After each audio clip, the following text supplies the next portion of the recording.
தூக்கத்தில் குரட்டை சத்தம் வர இதுதான் காரணமா? உடனே இதை செய்யுங்க. குரட்டைக்கு குட் பை சொல்லுங்க. அருகில் படுத்திருக்கும் மனிதர் மோட்டார் போட்டு விட்டதைப் போல அதிகபட்ச சத்தத்தில் குரட்டை விட ஆரம்பித்து விட்டால் அன்றைய இரவு தூக்கம் என்பது அம்பேல்தான். அதுவும் சின்ன சத்தம் கேட்டால் கூட தூக்கத்திலிருந்து டக்கென விழித்து விடும் சிலருக்கு இது போன்ற மோட்டார் குரட்டை சத்தம் தூக்கம் என்பதையே இல்லாது செய்துவிடும். நிம்மதியாக தூங்க முடியாமல் கடும் மன உளைச்சலை ஏற்படுத்திவிடும்.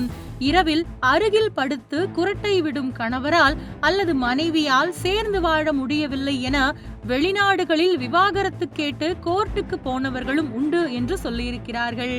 ஆனால் அது எந்த அளவிற்கு உண்மை என்பது ஆதாரபூர்வமாக நமக்கு தெரியாது என்றாலும் சிலரது குரட்டை சத்தம் தினமும் தூக்கத்தை கெடுத்து விவாகரத்து கேட்டு கோர்ட்டுக்கு போகும் அளவிற்கு ஒரு விரக்தியை தந்துவிடும் என்பதையும் உணர்வு பூர்வமாக யோசித்தால் மறுக்க முடியாது.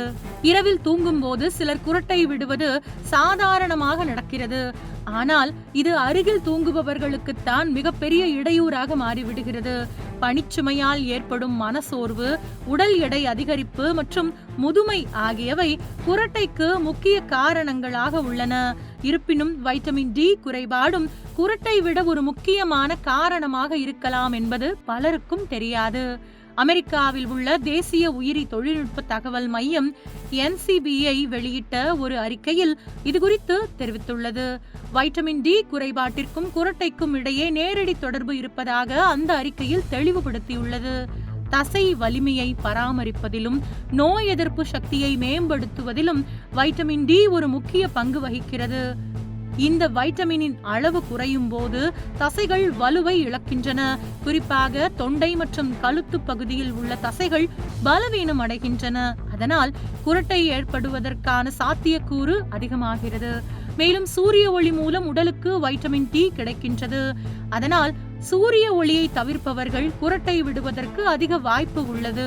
வெயிலில் அதிக நேரம் இருப்பவர்களுக்கும் குறிப்பாக விளையாடுபவர்களுக்கும் குரட்டை பாதிப்பு அதிகம் இருப்பதில்லை. குரட்டையை தவிர வேறு எந்த உடல்நல பிரச்சனைகளும் இல்லை என்றாலும் வைட்டமின் டி பரிசோதனை செய்து கொள்வது நல்லது என்று டாக்டர்கள் பரிந்துரை செய்கின்றனர். குரட்டை ஏற்படுவது எப்படி என்றால், தூங்கும் போது தொண்டை தசைகள் சரியாக திறக்கப்படாமல் சுவாச பாதை சுருங்கும் போது காற்று ஓட்டம் தடைபட்டு குரட்டை ஏற்படுகிறது. அதே நேரத்தில் வைட்டமின் டி குறைபாடு சுவாச பாதையில் அலர்ச்சியை ஏற்படுத்தி சுவாச பாதையை மேலும் அடைக்கக்கூடும். இது சுவாச தடையை தீவிரப்படுத்தி குரட்டையை அதிகரிக்க செய்யலாம்.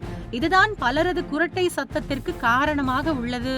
குரட்டையை குறைக்க நிபுணர்கள் தரும் ஆலோசனைகளின்படி உணவு மற்றும் வாழ்க்கை முறை மாற்றங்கள் குரட்டையை கட்டுப்படுத்த உதவும். தினமும் 15 முதல் 20 நிமிடங்கள் சூரிய ஒளியில் செலவிடுவது மிகவும் அவசியம். முட்டை, மஞ்சள், மீன், காளான், வைட்டமின் டி, செறிவூட்டப்பட்ட பால் மற்றும் தானியங்கள் போன்றவற்றை உணவில் அடிக்கடி சேர்த்துக் கொள்ள வேண்டும். தேவைப்பட்டால் டாக்டரின் ஆலோசனையுடன் வைட்டமின் டி மாத்திரைகளையும் எடுத்துக்கொள்ளலாம். இது குரட்டை பாதிப்பை தடுக்கும் என்று டாக்டர்கள் அறிவுறுத்துகின்றனர்.